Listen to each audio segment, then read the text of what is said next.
When we think about generational legacy, all right, what does that mean to you when you think about, your kids and the one that you have coming soon?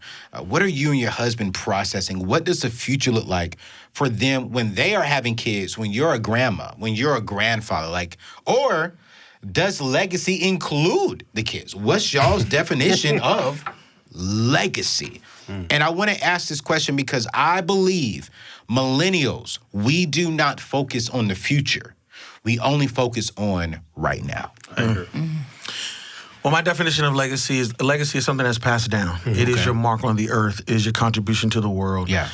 It is literally your impact, your imprint. Yeah. And for me, when I think of legacy, I'm saying, what am I passing down to someone? Yeah. And I think for me, when I look at what my dad did not pass down, I think sometimes when we think about generational legacy, we tend to focus on the negative, right? Mm-hmm. So my dad had an addiction, so now I got an addiction. Mm-hmm. Or my mom dropped out of school, so now I dropped out of school.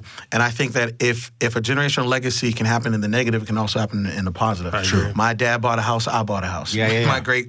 My great-grandfather built a business. My grandfather built a business. My dad built a business.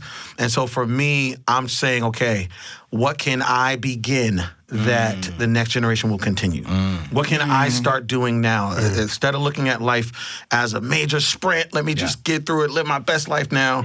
What if I looked at life as a marathon, or even better, a relay race? That I'm really here to start something that's going to be continued. And I think when you have that mentality, the truth be told, you actually live a better life and a more quality life. That's true. That's true. And to kind of piggyback off of that, I've been in this space of abundance. Yeah. And to your point, I like what you talk about the relay race.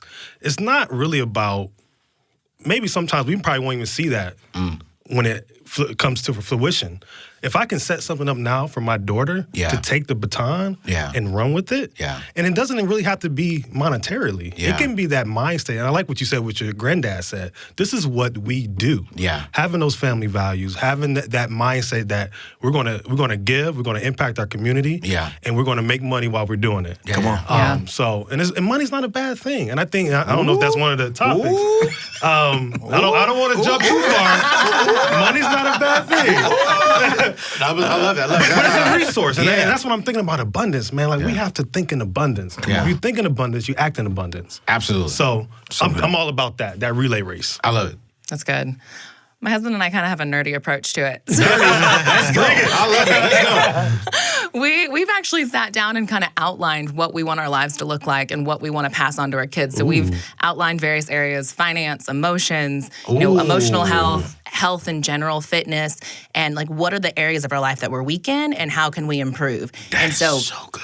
We'll do like fasts, we'll do challenges where we'll do like 5 months of implementing a certain habit to try to build it into ourselves, because we really want to lead by example. We don't want to just tell our kids like, you should do this is the person you should be, this is the ideal. Like, we want to show them how we do it and it to be something that's natural. So, we struggled during college. We gained the freshman 15, freshman 20. We didn't know how to eat well. But now eating healthy is part of our lifestyle. And hopefully our kids, they're not going to get to college and be like, I've never eaten healthy. I don't know how to treat my body well. It's just something they've always done their whole lives because we did it at home.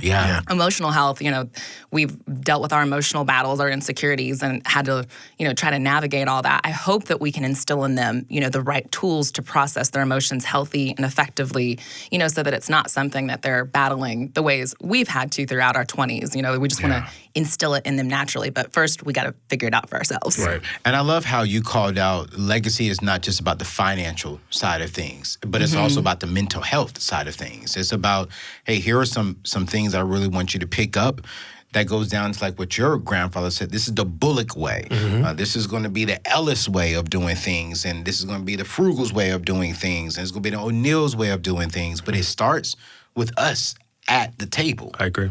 And I love it. It's so important because I think when you look at statistics, majority of wealthy people lose their wealth within that second generation. That's so And true. then that next generation after is they lose even more. Right. And so you're looking at 80% of wealthy families will lose it in that second generation. And I think it was like 80 to 90% will lose it in that third generation. Yeah. Well, what happened? We passed down money, but we didn't pass down the mindset. Come on, man. And so That's the real. reason why we're losing the money that we're accumulating Yes. is because I didn't tell you the Bullock way. I didn't create the habits Yes. that you're going to be able to continue for the rest of your life. So that's the reason why I think this conversation is so important. We're not going to negate money. We want our money. We're going to make some money. Let's make it very clear. Yeah. I want to be rich. No, I want my kids to have their money. But the mindset's got to come with the money, and I think that's where we really start digging into legacy talk.